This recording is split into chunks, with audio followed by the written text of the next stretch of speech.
wake of Jethro Tull beating them that very first metal performance. I have a factoid about that.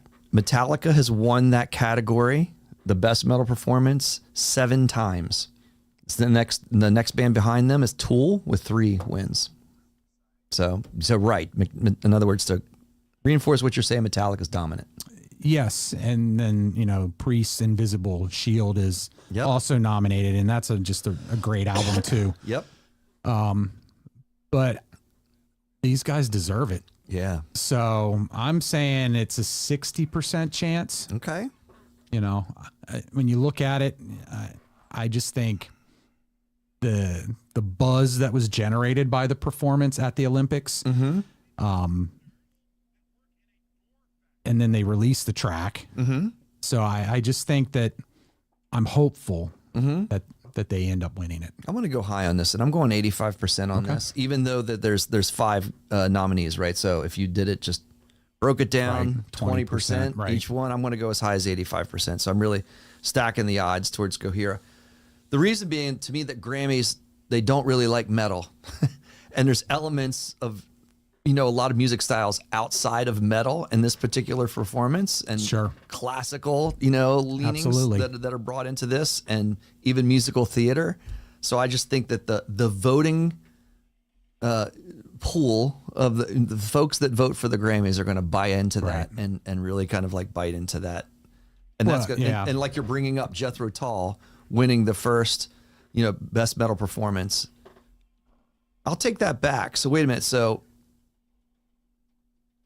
that was there was still, because that's kind of a piece too that I looked up, because there's best metal performance and there was the best rock metal album, and I believe it was Jethro Tull that won the best rock metal album and not rock metal performance.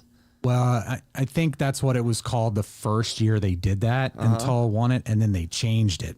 Right. That's what I mean. I know that there was, because I had to look that up too. I was like, what does performance actually mean? And I think it's supposed to acknowledge the playing on the piece of music and not necessarily just the song itself, right? Which is what the rock albums and the songs do. But yeah, because I had like the little factoid then too, that when the performance category was derived, there was a reaction from Chris Cornell, because evidently Dokken was nominated and Chris Cornell was not happy about that. He basically did not feel that they were metal, that they could have been in the hard rock category, but why are you going to put them in the metal category? So, I mean, those are 2 huge loves for me, Chris Cornell and Dokken. Like, I hated to see the parents fighting.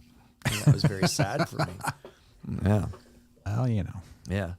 So some other factoids though about this one, about this particular category. I like looking up the little like history nuggets that were there. Ministry, the band Ministry, holds the record for the most nominations without a win.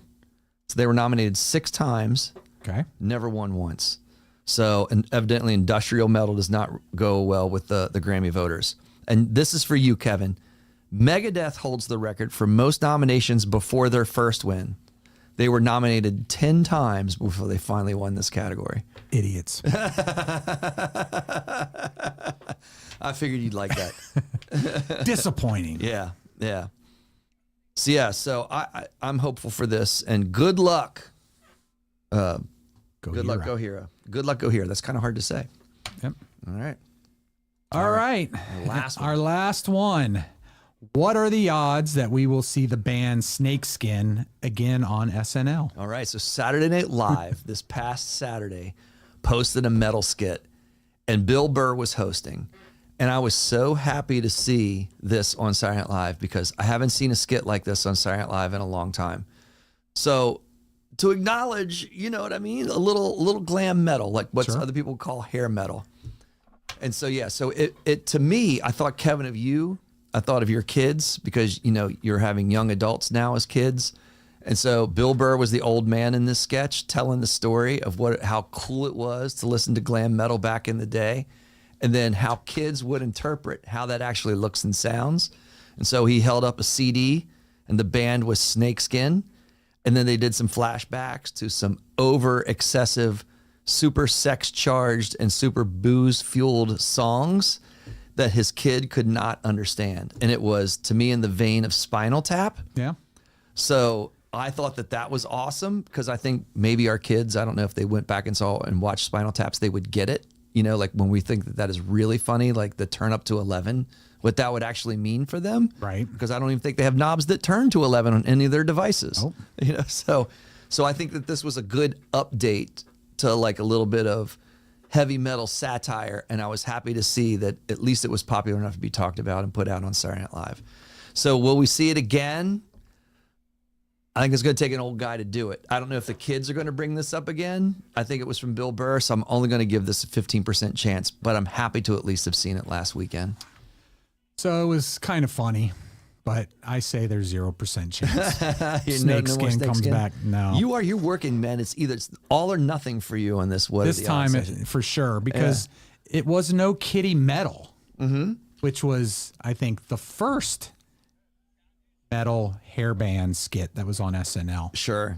And John has it queued up because it was that awesome. Yeah. Awesome. That's what you were talking. I heard you talking about a little bit, John, before the show started. Yep. That's funny.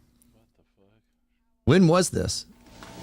Okay, now you can read your book and you can listen to your new tape. I'd rather listen to my tape. Maybe All right, but 91? lights out in 10 this. minutes. Okay, good night, Mom. Good night, honey. I absolutely remember this. This is Adam Sandler, right? And Kiefer Sutherland. Yep.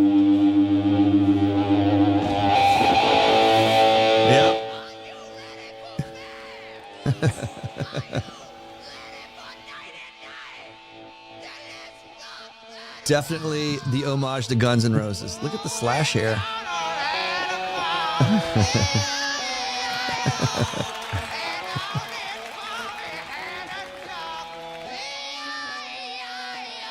It's Kitty Metal. From Guns N' Roses. You'll get 20 head-banging, bone-crunching tunes that children love to sing.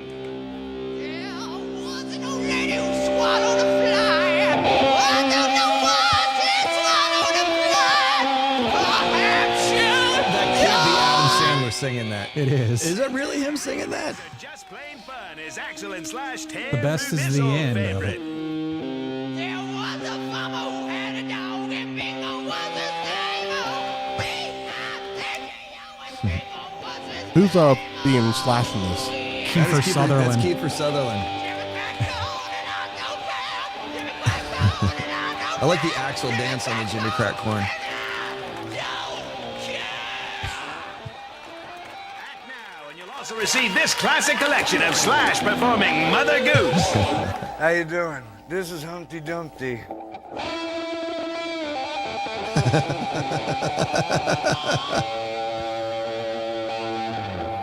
That's not too far off of what would actually happen. Kind of sounds like Andrew Dice Clay a little bit. Yeah. And many more. Plus this never-before-released recording This of is the Axl best Rose part. and Skid Row's Sebastian Bach Oh, and yeah. Rachel Bolan in dueling ABCs. I remember this too.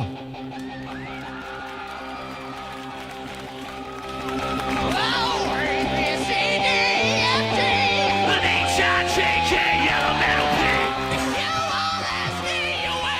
This is when Slave to the Grind had just come out and they performed on this episode. Sure. That was when he was awesome. Certainly won't see this ever Look at happen that. again. You woke up the boss on that one. You got Lou all fired up.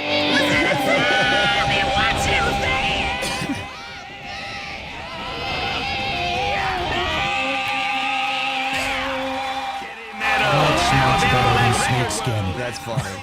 Well, I mean, that's why I'm happy to see it come back. Of course. Because it's great. We're just, we did the Wayne's World thing 2 weeks ago. That's right. For Halloween. So I feel like Saturday Night Live has had a good long run with rock and roll and metal and even obviously making fun of it, which is a great thing to do. Sure. So I was glad that they made fun of it Yeah, again. So it was a cool skit, Yeah. but yeah.